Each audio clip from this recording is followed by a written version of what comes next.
বাংলাদেশের সর্বশেষ গুরুত্বপূর্ণ আপডেট সংবাদে আপনাকে স্বাগত। শুরুতেই সংবাদ শিরোনাম, পরে বিস্তারিত। শুরুতেই জানাবো, ডিবি থেকে নিয়ে ৬ তরুণ খুন। জাহাজবাড়ি হিসেবে পরিচিত তাজ মঞ্জিলে পুলিশের অভিযান চালানো হয় ২০১৬ সালের ১৬ জুলাই। এসব অভিযানের সময় ৯ জন তরুণকে পুলিশ গুলি করে হত্যা করেছে। এ বিষয়ে আমার দেশ পত্রিকার প্রতিবেদন আপনাদের জানাবো। চাঞ্চল্যকর তথ্য, সঙ্গেই থাকুন। এরপর জানাবো, ভারতীয়দের চট্টগ্রাম দখলের বাসনা। শেখ হাসিনা বাংলাদেশ থেকে পালিয়ে যাবার পর ভারতীয়রা চট্টগ্রাম বন্দর দখলের চেষ্টা করছে।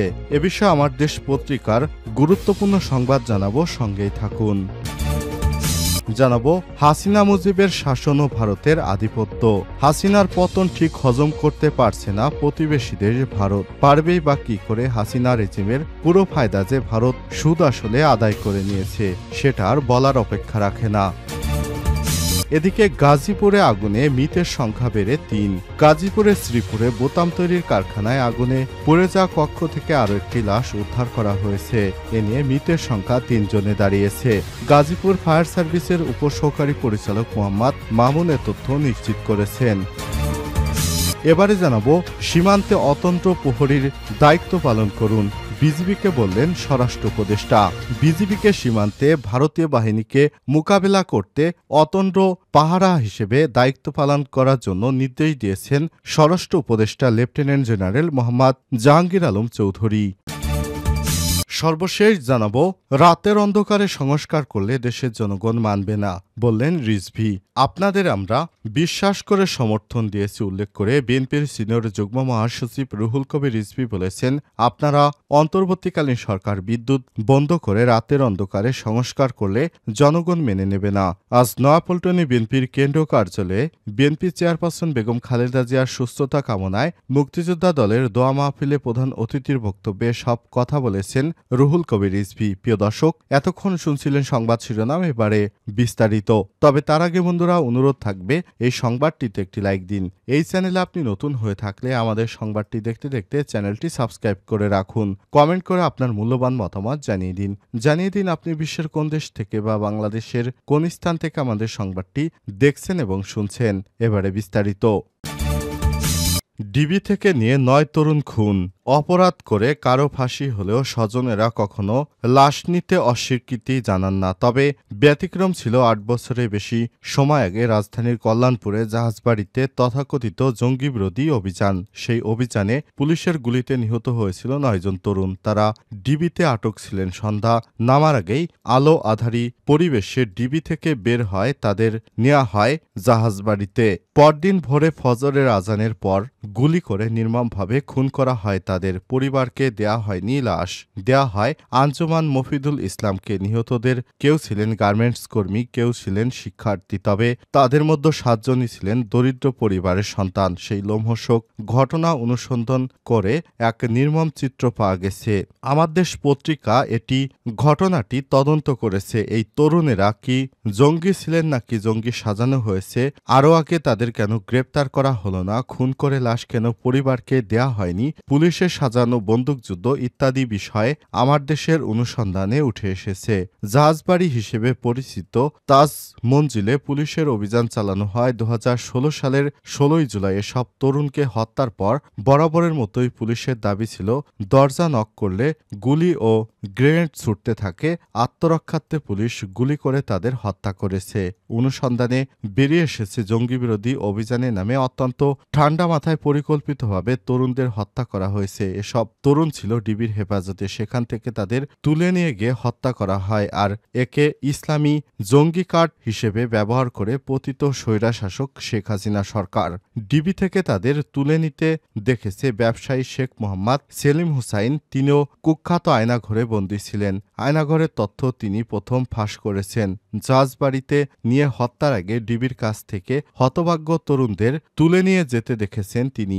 সেলিমের চাঞ্চল্যকর তথ্য, ঢাকা মহানগর গোয়েন্দা পুলিশ ডিবির পুরান ভবনে ঢুকতেই ডান দিকের ছোট একটি গারদখানা দীর্ঘদিন বন্দী সেলিম। ডিজিএফআইয়ের আয়নাঘর থেকে সেখানে নেওয়া হয়েছিল তাকে। দিনভর সেই গারদের দরজায় দাঁড়িয়ে বিভিন্ন মানুষের যাওয়া আসা স্পষ্ট দেখতে পেতেন তিনি। পাশেই পুলিশের জন্য স্থাপন করা টেলিভিশনের শব্দ কানে ভেসে আসত। এক বিকেলে ঘটনা।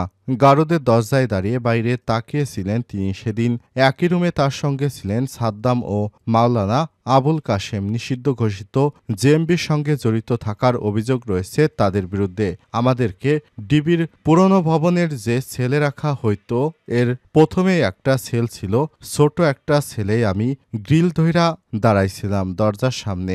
এটা থেকে বাইরে পুরো দেখা যায়। সেই দিনের ঘটনা এভাবেই শুরু করেন তিনি। এরপর তিনি বড়সড় পুলিশ ভ্যান গারদের সামনে পেছন দিক করে দাঁড়ায়। এদিকে সেই ভ্যানে আনুমানিক 10 থেকে 11 জন তরুণকে ওঠাতে দেখেছিলেন সেলিম। সবার পরনে কালো পাঞ্জাবি, চোখ বাঁধা কালো কাপড়, মুখ খোলা সাদা পোশাকে, পুলিশের হাতে কালো কয়েকটা পতাকা। তরুণদের ভ্যানে উঠে ত্রিফল দিয়ে ঢেকে ফেলা হয়। এভাবেই হিম করা ঘটনার বর্ণনা শুরু করেন এই প্রত্যক্ষদর্শী। এভাবেই শেখ হাসিনা তার বিরুদ্ধে যারা গিয়েছিল তাদেরকে পুলিশের মাধ্যমে হত্যা করতেন, এমনই চাঞ্চল্যকর তথ্য জানিয়েছে আমার দেশ পত্রিকা। সেখান থেকে আপনাদের এ বিষয়ে বিস্তারিত যতটুকু আমাদের হাতে এসেছে জানালাম। ভারতীয়দের চট্টগ্রাম দখলের বাসনা। কলকাতা সহ ভারতের বেশ কিছু সামাজিক ও প্রতিরক্ষা বিষয়ক গণমাধ্যম বাংলাদেশের সাম্প্রতিক রাজনৈতিক পথ পরিবর্তনের পর থেকে দেশটির অন্তর্বর্তীকালীন সরকার অর্থনীতি এবং ভবিষ্যৎ নিয়ে অত্যন্ত উঠে পড়ে লেগেছে বলে মনে হচ্ছে। তারা শেখ হাসিনার ক্ষমতা হারানোর বিষয়টি যেন কোনোভাবেই মেনে নিতে পারছেন না। এর বহিঃপ্রকাশ হিসেবে তারা বাংলাদেশকে বহুভাবে হুমকি ধামকি ছাড়াও লাগাতার গালাগাল চালিয়ে যাচ্ছেন। এসব অপপ্রচার দেখলে মনে হয় তারা বাংলাদেশটাকে দখল করে নিতে চাচ্ছেন। সামগ্রিকভাবে ভারতীয়দের ধারণা শেখ হাসিনা ক্ষমতাচ্যুতির কারণে বাংলাদেশে তাদের কায়েমি স্বার্থ ব্যাহত হবে। মোটা দাগে তারা তাদের স্বার্থ সংশ্লিষ্ট বিভিন্ন ক্ষেত্রে বাংলাদেশকে হারিয়ে ফেলতে পারে। সেক্ষেত্রে অতি দ্রুত তাদের চিরশত্রু পাকিস্তান, চীন কৌশলগতভাবে বাংলাদেশের নির্ভরযোগ্য বন্ধু হয়ে উঠতে পারে। সে অবস্থায় বাণিজ্য, যোগাযোগ ও আঞ্চলিক নিরাপত্তার বিষয়ে তারা অত্যন্ত ক্ষতিগ্রস্ত হতে পারে।